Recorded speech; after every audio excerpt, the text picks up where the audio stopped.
ராணிப்பேட்டை மாவட்டத்தில் ரூபாய் 15 கோடி மதிப்பீட்டில் அமைக்கப்பட்டு வரும் புதிய மாவட்ட விளையாட்டு அரங்கத்தின் கட்டுமான பணிகளை மாவட்ட ஆட்சித்தலைவர் நஃப்ரியா ரவிச்சந்திரன் நேரில் ஆய்வு செய்தார். பணிகளின் முன்னேற்றம் மற்றும் தரத்தை ஆய்வு செய்த அவர் மீதமுள்ள பணிகளை காலக்கெடுவிற்குள் விரைந்து முடிக்க அதிகாரிகள் மற்றும் ஒப்பந்தக்காரர்களுக்கு உத்தரவிட்டார்.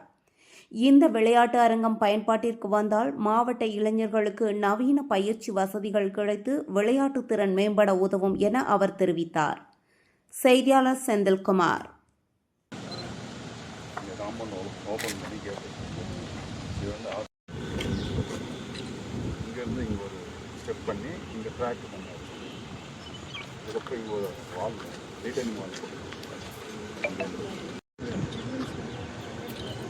இல்லை, அது வந்து செகண்ட் ஃபேஸ் 2 அதுதான் இங்கே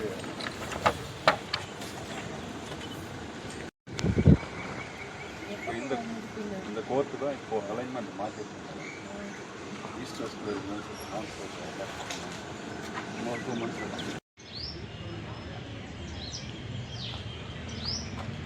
கேலரி கூட உள்ளெல்லாம் பிளாஸ்டிக் முடிச்சிருக்காங்க.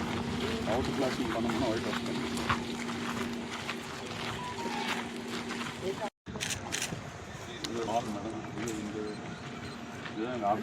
இந்த ஏரியா இல்லை, இங்கே கட்டாயிடும் மேடம்.